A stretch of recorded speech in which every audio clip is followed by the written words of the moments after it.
kita mereview.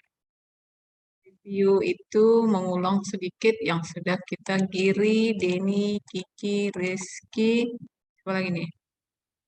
Lili, Iqbal, siapa lagi? Jadi ya nanti yang mengerjakan kuisnya hanya yang di Zoom aja, tidak masalah yang tidak hadir, tidak mengerjakan Zoom ya, tidak mengerjakan tugasnya ya. Oke, karena ini adalah untuk membantu nilai untuk Denny, nilai UAS-nya ya. People and Mita. Oke, siapa tadi ya? Sudah, oke. Ini ada sekitar 7.20, sekitar 20 menit lah ya. Kita mulai ya, proxy server, mengulang sedikit. Oke, izin. Oke ya, nanti kembali lagi ya. Tapi pas di akhir Zoom, Ibu lihat siapa yang hadir, itu aja yang mengerjakan mengerjakan kuisnya ya. Siapa lagi nih? Alkana, Al Ihsan, apa lagi? Oke. Konsep dasar proksi. Proksi itu pihak ketiga yang berdiri di tengah-tengah kedua pihak yang saling berhubungan yang berfungsi sebagai perantara. Ada proxy, ada firewall, ya. Ini semuanya adalah untuk pengamanan data, ya, pengamanan data. Analogi seorang, oh ya ini ya kelemahan kekurangan. Kita perhatikan di sini diagram proxy ya. Dea sayang, si Dea si sayang. Oke, mana nih belum? Ya, jaringan lokal itu misalnya si komputermu dengan atau laptopmu dengan printer atau beberapa terhubung dengan beberapa eh, perangkat lainnya ya, tapi masih lokal ya, masih lokal seperti itu. Ini contohnya jaringan lokal, ini jaringan luar. Jadi disebut dengan network sudah di luar itu sudah mengandung apa berkaitan dengan internet. Internet inilah yang sangat penting ya. Ada proxy server, ada gateway firewall ya, firewall, proxy. Proxy server mewakili permintaan dan penerimaan dari penyedia layanan ya. Cara kerjanya, proxy server memotong hubungan langsung antara pengguna dan layanan yang diakses ya. Si pengguna dengan siapa pelayan aksesnya. Ini si proxy ini bekerja berdasarkan IP address-nya dengan cara mengubah Nanda, Bayu, dengan mengubah apa yang menjadi proxy jaringan luar di internetnya ya gitu dia. Susah ya. Salsa tadi ngirim tugas ya. Pada prinsipnya hanya alamat IP proxy yang akan diketahui secara umum di internet berfungsi sebagai network translator ya. Jadi setiap kita online itu ada IP address-nya. Nah, si proxy ini pun bekerja dengan melihat alamat dari IP-nya ya. Filtering di sini si proxy berfungsi sebagai bekerja di aplikasi dengan paket filtering. Nah, itu tadi berfungsi melakukan filtering atas paket yang ada masuk keluar di situs web. Ini dikonfigurasikan dengan ada downloadnya VTP ya. Caching ya, ya. Proses server memiliki mekanisme penyimpanan objek-objek yang sudah pernah dari server. Nanti kamu perhatikan cache-nya. Proses server ini juga di atas disebut cache server. Disimpan dalam disk yang disediakan, ada cache-nya ya. Ada pengguna yang meminta suatu layanan ke internet dengan mengandung objek yang sama. Itu dia ketika kamu login, si proxy, si firewall, ini bekerja melihat ya. Ada dua jenis metode caching ya, caching ya. Bisa mencapai expired untuk meriksa dilakukan validasi. Kedua, validasi adalah atas permintaan si kliennya. Proses penghapusan cache ya. Pada kondisi tertentu kapasitas akan terkuras oleh si objek ya. Jadi kalau misalnya kamu perhatikan apa namanya menyimpan ya atau di drive C-mu di situ kan ada tuh beberapa bagian, ada sebagai dokumen, ada beberapa data-data yang sudah recycle bin itu kan terhapus ya. Ini adalah charge-nya. Kondisi tertentu penyimpanan terkuras habis oleh objek. Penghapusan ini didasarkan oleh umur dan kepopuleran. Jadi kalau nggak pernah di delete all, maka nanti secara berkala akan terhapus sendiri. Nah, itu dia berdasarkan desain charge. Ini internetnya, ada internet, ada charge parent, ada sibling 1, sibling 2-nya ya. Parent charge server yang wajib mencarikan konten oleh klien. Kemudian sibling adalah charge server yang memberikan kontrol. Tadi charge sibling 1, sibling 2 yang langsung terkoneksi ke si internetnya. Hubungan inilah yang disebut dengan desain secara bertingkat. Nah, ini contoh ya, ini internet, charge parent, charge server. Charge parent berhubungan dengan si servernya, charge-nya. Ada ketergantungan. Kemudian antara parent dengan si charge parent dengan si sibling ada namanya charge ini ya, child, anaknya ya. Mau tidak mau meminta kepada parent. Jadi kalau bila perlu si child minta ke si parentnya. Transparansi proxy adalah kompleksitas dari proxy level aplikasi yang harus dilakukan konfigurasinya agar konfigurasinya berjalan benar-benar transparan terhadap pengguna.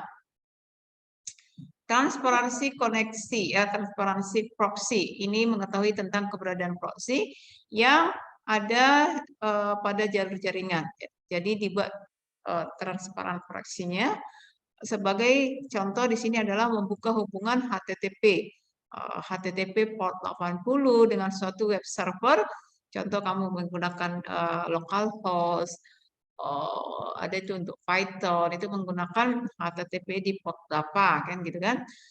Jika mempunyai satu HTTP proxy server yang berjalan pada port 3130, di sini akan ada setiap paket.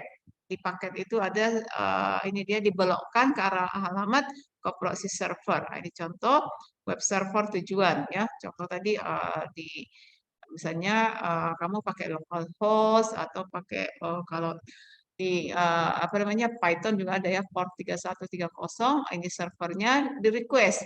Ini yang ke kliennya. Squid proxy, Squid termasuk di dalam distro Red Hat, install Squid dengan menggunakan add remove application. Konfigurasinya edit file, kemudian lakukan ini Squid config ya. Nah, ini contoh untuk mengatur port di jalan IP. Nah, ini di portnya 8080 ya. Kalau misalnya apa namanya localhost PHP di 127, ini di sini ya. Jadi bisa nanti kamu perhatikan ya. Jadi contoh ibu di sumnya berapa di sumnya. Kemudian nanti di PHP ini berapa. Nanti kalau ibu buka lagi apa itu namanya Python beda lagi portnya ya sesuai berapa kita ngaturnya ya. Charge peer adalah speed dalam melakukan hierarki akses. Tadi ada parent, ada sibling, ada child server. Nah, charge peer ini adalah charge peer parent full net di parent 3128. Jadi ini di setting ya membangun charge-nya. Ini dia dilakukan di sistem operasinya ya. Oke, ini adalah pengenalan untuk beberapa tipe dari cat-cat ya, silent IP address, range, URL host, local socket-nya. Ini kalau mau menginstalasinya ya. Ini tipe data Sunday Monday. Ini proxy AUTH. Ini untuk membatasi akses ya. Jadi misalnya apa itu tadi untuk keperluan misalnya karena masih di bawah umur bisa diatur apa saja yang untuk membatasi akses. Nah, ini diatur di portnya ya. Ada beberapa yang dibuatkan contoh HTTP access allow leg A, leg B dan seterusnya. Ini misalnya nih kayak di kampus kita ya. Jadi kalau misalnya jam belajar, misalnya nih jam 9 sampai jam setengah 1 karena kondisi belajar nanti ada pembatasan WiFi, gitu ya diatur di sini. Jadi ada batasnya. Web filtering menggunakan ACL sistem reggae ini disetting juga. Implementasi web filtering ini terlarang. Ini dia ya beberapa Ini kerjaan Kominfo yang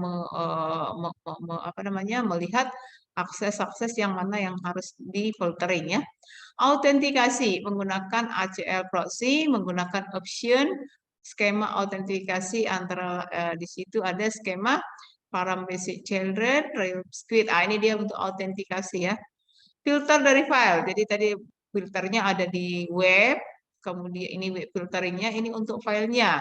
Jadi dilakukan juga mana saja yang ini contoh HTTP access allow not sec, HTTP access deny sec. Yang mana yang bisa, kayak gitu kan? Proxy server layer network proxy ya. Di sini didapat di aplikasi firewall yang menjalankan network address translation NAT ya. Proses NAT, aplikasi firewall di gateway menyimpan satu daftar atau tabel. Nah, ini dia. Jadi kalau ini mau kita bahas, ini adalah mengatur ya atau membuat settingan atau membuatkan proxy pada server ya untuk kepentingan itu tadi bisa di web, bisa di file untuk kepentingannya ya. Berikutnya remote server and secure connection. Ini dia. Harusnya ini kita coba ya karena remote kalau mau ibu remote access ini sangat mengasihkan kalau dibuatkan ya. Bisa mempermudah, cuman belum dipraktekkan ya. Remote access pelayanan di jaringan menggunakan mengontrol jarak jauh sebuah beberapa PC. Nah, ini dia ya. Gambar di atas ini dia jaringannya yang ada beberapa apa namanya? Perangkat yang dimonitoring ya, perangkatnya beberapa laptop atau PC ya, komputer. Setelah user masuk ke server dapat menggunakan PC seperti dia sedang, itu dia. Jadi misalnya, oke kita kami kemarin pakai apa ya?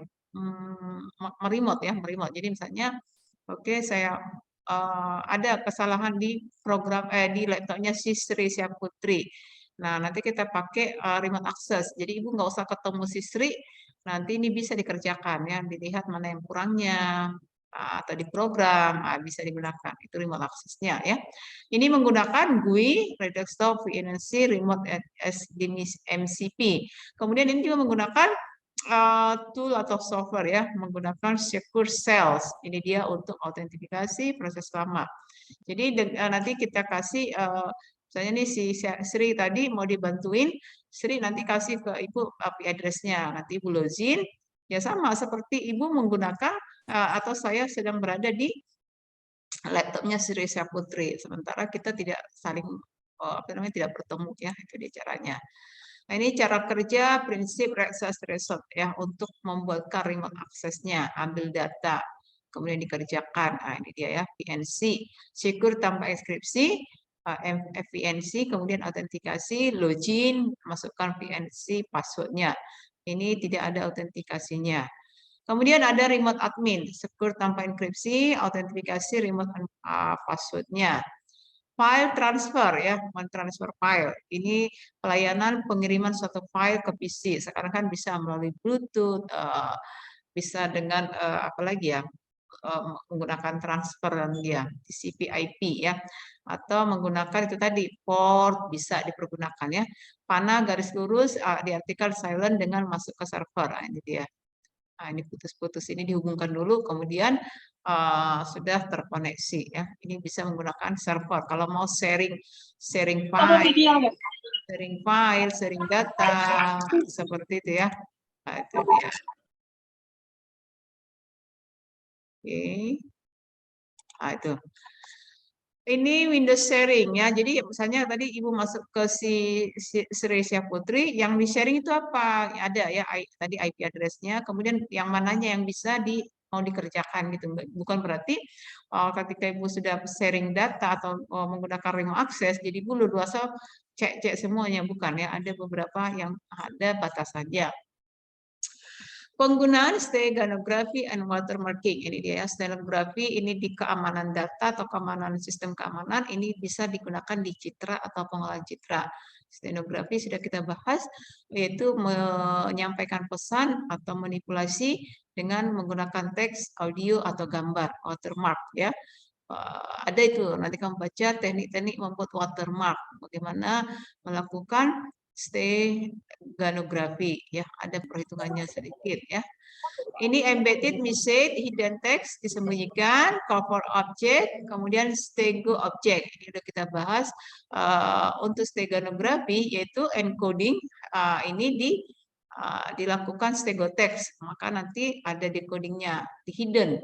Nah, di sini ada KG-nya. Jadi memanipulasi, mengkonversi pesan dengan encoding, embed, kemudian dilakukan stego text ya, dikirimkan dibentuk dengan extraction decodingnya ya. Ini contoh mengembed ataupun memasukkan K, stego K dengan tulisan sender, kemudian lakukan ini diterima network. Nah, ini menggunakan jaringan. Contoh di sini ada dibuatkan beberapa kalimat, beberapa kata dalam kalimat, namun ada di dalam cover text ya. Lari jam 1 ya gitu kan. Jadi dibuat dia mau menyampaikan pesan lari jam 1 ya, tapi dibuat dia dalam bentuk embeddednya ya, lupakan asal rumah. Nah, ini dia. Tapi sebenarnya tujuan dia hanya ini yang tulisan berwarna biru ya, cover text ini dia.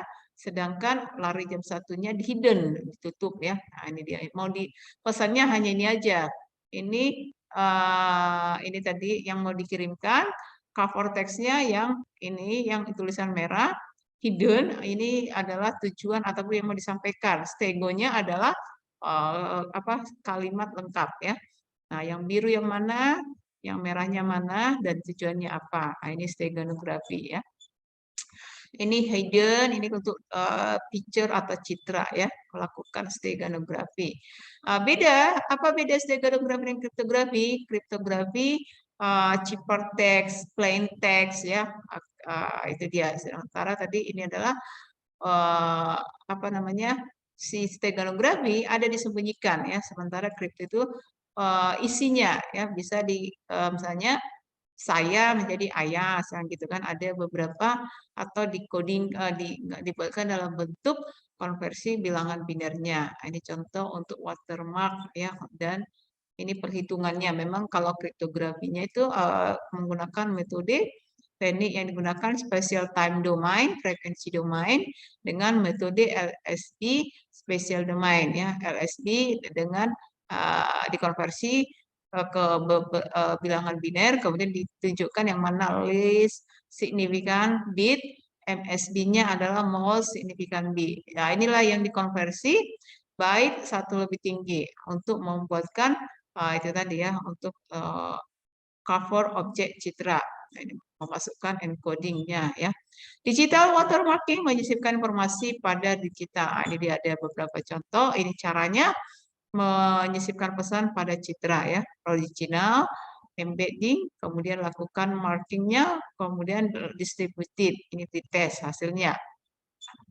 Ini bicara kerja watermark, embedding ya, ini watermarknya, encoding, dibuat di dalam kuncinya, ini produknya apa, misalnya dibuatkan produk digital, itu dia.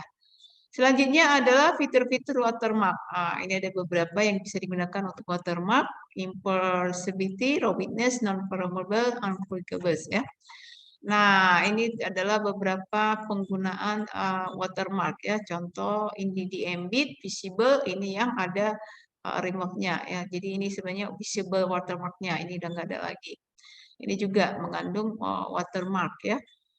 Berikutnya virus and malware. Virus itu adalah program yang menggandakan menyerang diri sendiri. Jadi misalnya kalau ada filemu, ketika kamu copy, muncul double lagi itu sudah menunjukkan adanya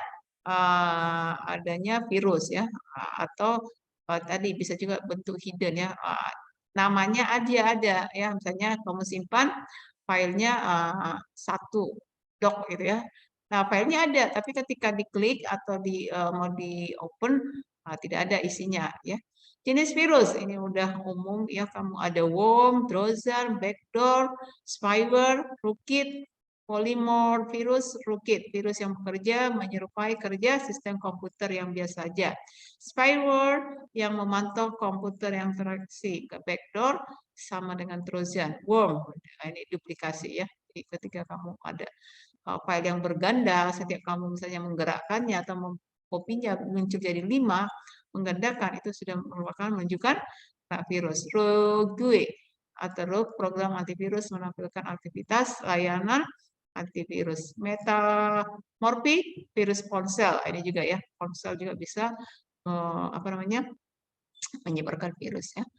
Cara kerja virus bisa ke email, itu tadi ke ganti-ganti perangkat, kemudian virus file, virus shortcut. Jadi ketika misalnya kamu mengirim email atau menerima email, jadi di pengiriman email itu sudah tersimpan virusnya.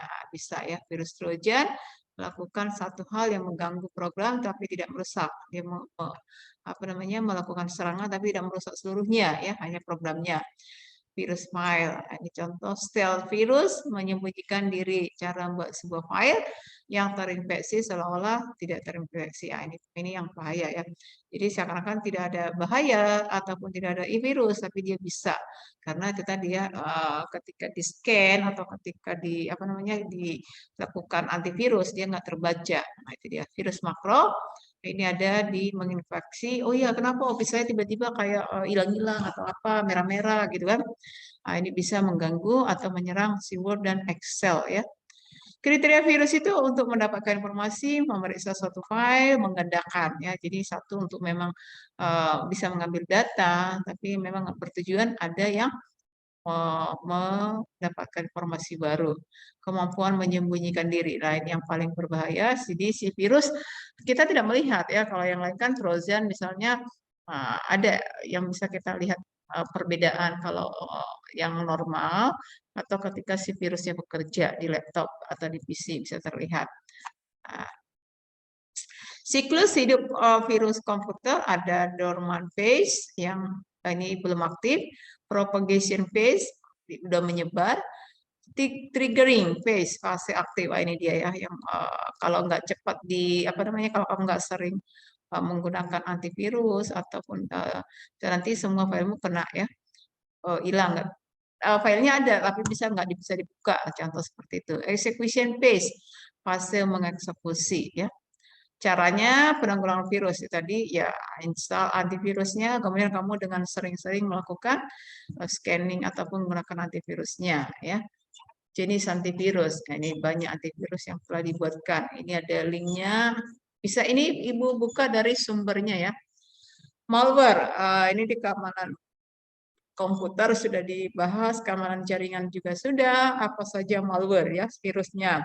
Hardware yang ketika kamu berinternet muncul iklan-iklan itu juga mengandung virus bisa menyebarkan virus. Spyware, pengintai, ini mengintai misalkan mata-matai. Hijacker yang membajak, toolbar ini ada di alert ya. Virus bersarang pada software, worm, cacing menyebut tanpa bantuan perantara. Si worm ini apa namanya menyerang tanpa ada perantara. Keylogger ini merekam ketikan tangan di keyboard. Browse hijacker alamat asli kamar password. Trojan horse mengelabui seolah aplikasi berguna. Nah, ini pembahasan kita yang terakhir karena ini sudah merupakan 2 kali pertemuan ya membahas SQL security, pengamanan database, root access vulnerability. Jadi Bu anggap ini sudah apa namanya? Sudah terbahas ya.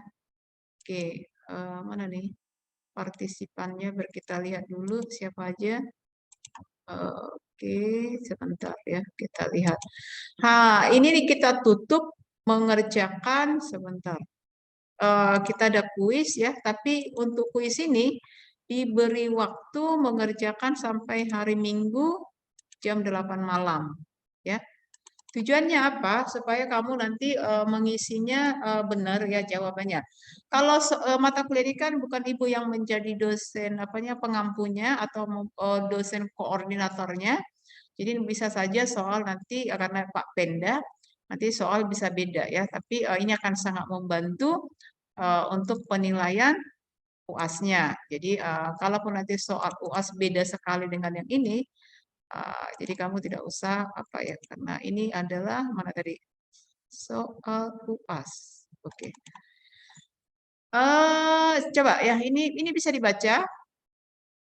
Ini nggak akan Ibu apa ya, nggak nanti Ibu bagi video. Ibu tidak akan bagikan jadi yang mengerjakan ini nanti hanya untuk mahasiswa yang hadir di Zoom ya. Ini untuk NIM yang digit akhirnya genap. Siapa yang digit akhirnya genap? Kamu ini kebaca? Bisa di capture? Ini nanti nggak Ibu bagi di apa ya? Nggak Ibu bagi di PC. Kalau dia nanti kamu akhirnya genap, ini dikerjakan. Ini soal dikerjakan. Buat nama, nomor HP, email. Apa tujuannya? Siapa tahu nanti nama nggak jelas, apa nggak jelas, jadi bisa ditanya ya. Kadang kan kalian mau apa itu namanya?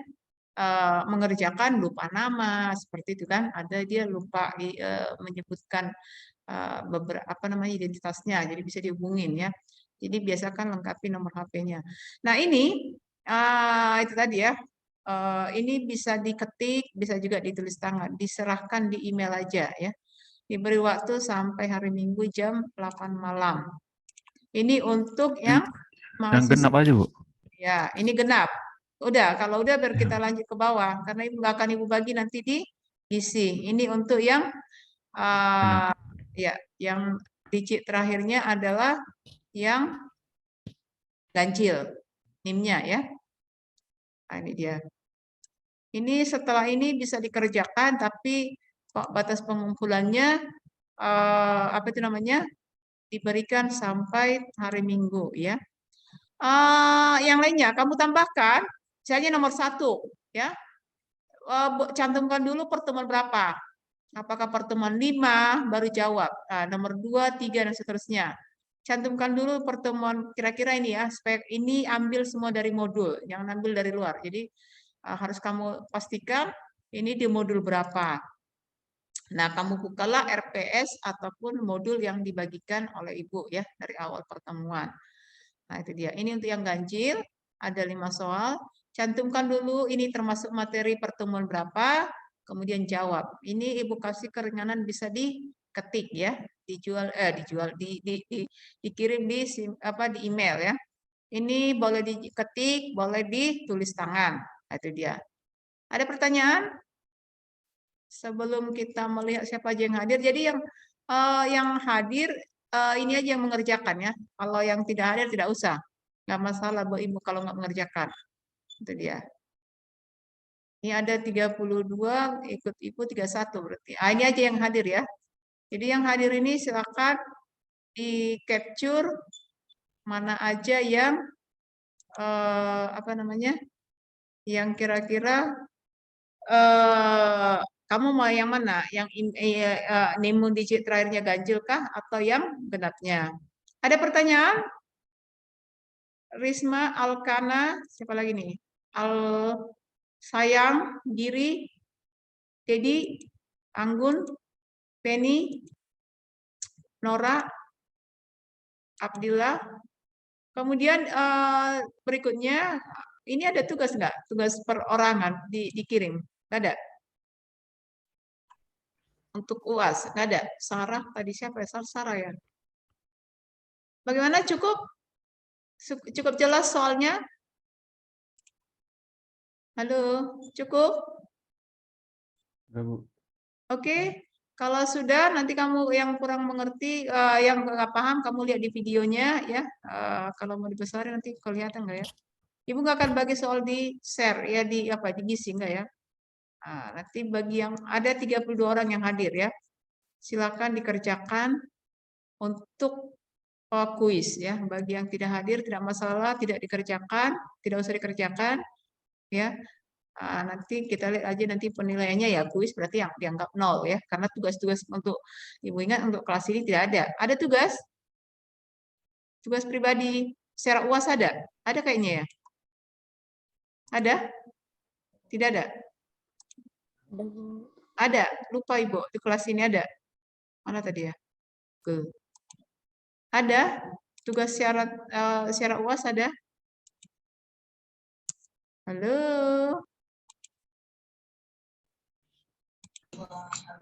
Ada? Secara UAS? Ada?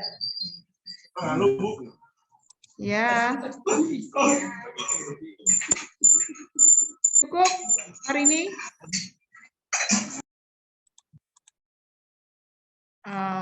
Ini apa nih? Syarat UAS, presensi. Syarat UAS nggak ada? Mana syarat UAS ya? Kayaknya dari kelas ini nggak ada tugas syarat UAS. Syarat UAS. Hanya satu kelas yang nggak ada syarat UAS Ibu bikin. Karena mereka, mana ya? Ada syarat UAS di kelas ini? Presensi, 12. Ada. Kenapa putus-putus? Putus-putus, siapa yang ngomong?